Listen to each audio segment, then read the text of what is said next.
അന്നത്തെ തിരുവാങ്കൂറിൻ്റെ കാര്യം പറയാമെങ്കിൽ തിരുവാങ്കൂറിൽ ഇലക്ട്രിസിറ്റി ഇല്ല. എല്ലാം മണ്ണെണ്ണ വിളക്കും റാന്തലും മേശവിളക്കും ഒക്കെയുള്ള കാലമാണ്.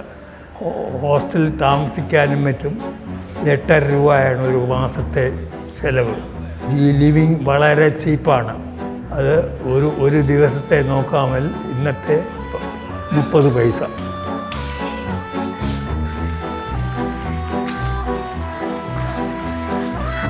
രാവിലെ കാപ്പിയും ഇഷ്ടംപോലെ ഇഡ്ഡലിയും ദോശയും ഏത്തപ്പഴവും വടയും കൂടെ രാവിലത്തെ കാപ്പി. ഉച്ചയ്ക്ക് മിഷ്ടാന്നമായ ഭോജനം, സാമ്പാർ, അവിയൽ ഉൾപ്പെടെ. 4 മണിക്ക് ഏത്തച്ചാപ്പവും വടയും, പിന്നെ ചായ, രാത്രിയിൽ ഊണ്. ഇങ്ങനെ 4 മെസ്സാണുള്ളത് കോളേജിൽ. ഈ ഹോസ്റ്റലിൽ ഡിസിപ്ലിൻ വളരെ വിശേഷമാണ്.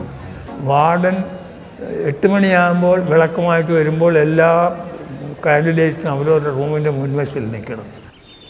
ഗുരുകുല വിദ്യാഭ്യാസം പോലെ റെസിഡൻഷ്യൽ സമ്പ്രദായത്തിൽ വേണം കോളേജിൻ്റെ ജീവിത രീതി എന്ന് ആദ്യകാലത്ത് തന്നെ തീരുമാനിക്കപ്പെട്ടിരുന്നു. 50 കുട്ടികൾ വീതമുള്ള ചെറിയ ഹോസ്റ്റലുകളും അതിൻ്റെ നടത്തിപ്പിനായി അധ്യാപകരും അവരുടെ കുടുംബവും എന്നതായിരുന്നു രീതി. അതുകൊണ്ട് തന്നെ ലാളിത്യമുള്ള ജീവിത രീതി വിദ്യാർത്ഥികളും അധ്യാപകരും സ്വായത്തമാക്കി. ഇപ്പോൾ പെൺകുട്ടികൾക്കായുള്ള 5 ഹോസ്റ്റലുകളിൽ 375ഓളം കുട്ടികളുണ്ട്. ആൺകുട്ടികളുടെ 2 ഹോസ്റ്റലിലായി 67ഓളം വിദ്യാർത്ഥികളും പഠിക്കുന്നു.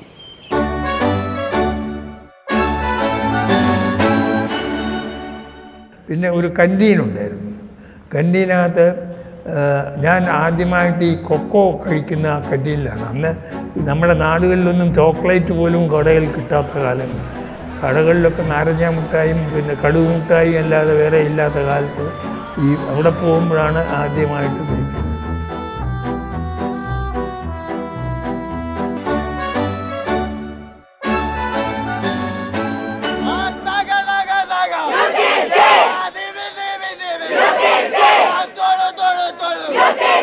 പിന്നെ അന്ന് കലകൾക്ക് ഒരുപാട് സ്ഥാനം കൊടുത്തിട്ടുണ്ട്.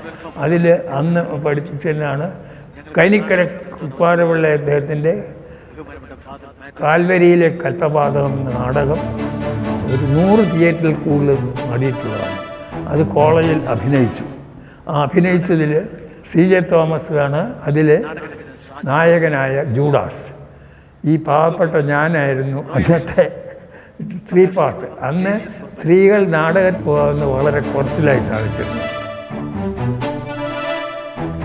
അതുകൊണ്ട് ഒരു നാടകത്തിലെല്ലാം ആണുങ്ങളാണ് വരുന്നത്. അപ്പം അതിൽ ഞാൻ എന്നെ ഒരു ചെറിയ സുന്ദരനായിട്ടാണ് കോളേജിൽ കരുതിയിരുന്നത്. അതുകൊണ്ട് എന്നെയാണ് ജുഡിത്തായിട്ട് നായികയായിട്ട് ഞാനാണ് അതിൽ. അന്നത്തെ ആ നാടകത്തിൽ ആത്മകഥമാണ് ആ നാടകത്തിൽ കൂടുതലുള്ളത്. അതിലെ ഒരു ഭാഗം എനിക്കിപ്പോഴും നല്ല ഓർമ്മയുണ്ട്. അഖില ലോകസാരം സൗന്ദര്യം, സൗന്ദര്യത്തിൻ്റെ സാക്ഷാത്കാരം ശൃംഗാരം, ശൃംഗാരത്തിൻ്റെ സമ്മോഹന സമ്മേളനം.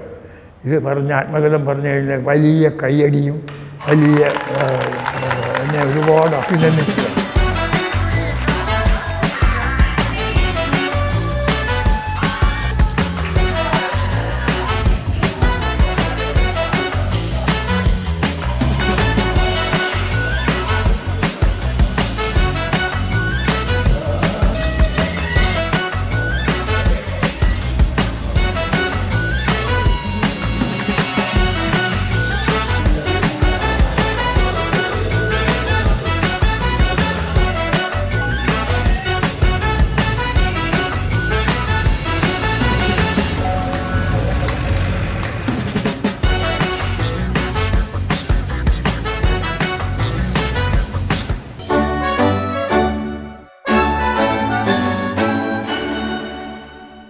അതുപോലെ തന്നെ കോളേജിൽ തന്നെ സ്പോർട്സിന് ഒരുപാട് ഇമ്പോർട്ടൻസ് കൊടുത്തിരുന്നതാണ്.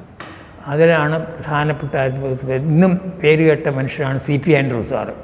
CP ആൻഡ്രൂസ് സാറിൻ്റെ ഒരു ഫിസിക്കൽ ട്രെയിനിങ് കോളേജോ ഇൻസ്റ്റിറ്റ്യൂഷൻ ഇപ്പോഴും അതുണ്ടെന്നാണ് എനിക്ക് തോന്നുന്നത് ആലുവയിൽ. അദ്ദേഹമാണ് അത് ഒറിജിനേറ്റ് ചെയ്തത്. അദ്ദേഹവും അതിൻ്റെ കൂട്ടത്തിൽ തന്നെ ഹിസ്റ്ററി ഡിപ്പാർട്ട്മെൻറ്റിൽ സായിപ്പ് ഉണ്ടായിരുന്നു, ബെർക്ക്ലി സായിപ്പ്. അപ്പോൾ സായിപ്പ് ഹോക്കി കളിക്കാരനായിരുന്നു. സായിപ്പ് ഞങ്ങളുടെ കൂടെ കളിക്കും. അന്ന് ഹോക്കി ഈ സ്കൂളുകളിലൊന്നും ഇല്ല, കോളേജിലാണ് ആദ്യമായിട്ട് ഈ ഹോക്കി തുടങ്ങിയത്. അതിൽ ആൻഡ്രൂ സാർ എന്നെ ക്യാപ്റ്റനായിട്ട് എടുക്കുകയും ഈ ക്യാപ്റ്റനായിരുന്നിട്ട് കോളേജിൽ നിന്ന് എനിക്ക് അതിൻ്റെ സർട്ടിഫിക്കറ്റ് കിട്ടിയത് പിൽക്കാലത്ത് എനിക്ക് വളരെ ഉപകാരപ്പെട്ടു. ആ ഒരു സർട്ടിഫിക്കറ്റ് ഞാൻ കേഡറ്റ് ഓഫീസർ കേഡറ്റ് സെലക്ഷനായിട്ട് ആർമി പോകാൻ നേരം അതിനൊരു പ്രത്യേക മാർക്ക് എനിക്ക് കിട്ടി.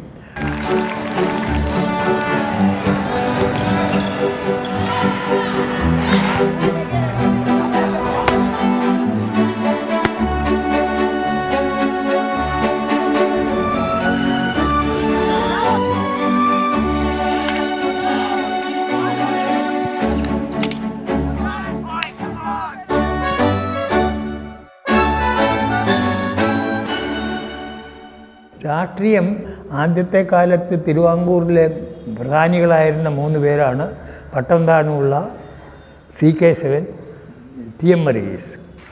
അത് കൂടുതലും തിരുവാങ്കൂർ കോൺഗ്രസ്, ട്രാവൻകൂർ സ്റ്റേറ്റ് കോൺഗ്രസ് എന്ന് പറഞ്ഞൊരെണ്ണം തുടങ്ങി. അന്ന് കമ്മ്യൂണിസ്റ്റ് പാർട്ടി ഇത്രയൊന്നും സ്ട്രോങ് ആയിട്ടില്ല.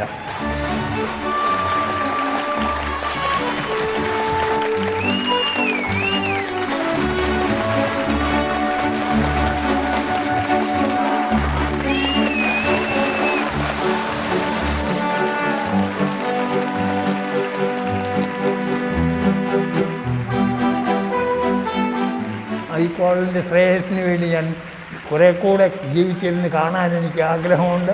ആ കോളേജിൽ നിന്ന് ഏറ്റവും മേലായിട്ട് എന്നെ ഞാനാക്കി തീർത്ത ഒരു കോളേജാണത്. അതിനോട് തന്നെയുള്ള നന്ദി ഞാൻ സ്നേഹപൂർവ്വം എല്ലാവരെയും, ഇന്നത്തെ സ്റ്റാഫിനെയും ഇനിയും വരാൻ പോകുന്നവരെയും അറിയിച്ചുകൊണ്ട് നമസ്കാരം. താങ്ക്സ്.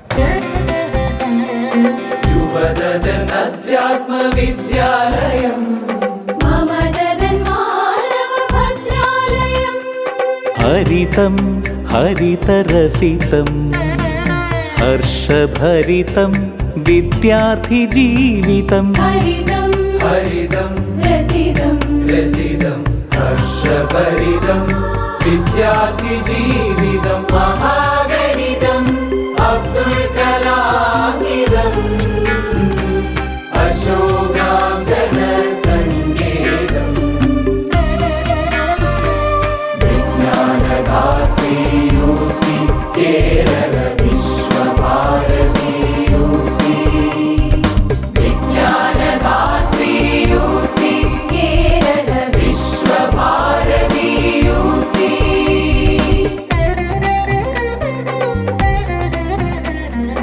യുവദദൻ അധ്യാത്മവിദ്യാലയം മമദദൻ മാനവ ഭദ്രാലയം.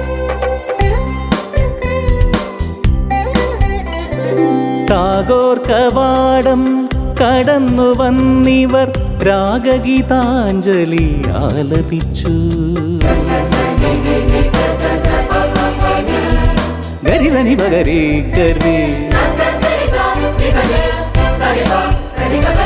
ടാഗോർ കവാടം കടന്നു വന്നിവർ രാഗഗീതാഞ്ജലി ആലപിച്ചു. ഗാന്ധിമാവിൻ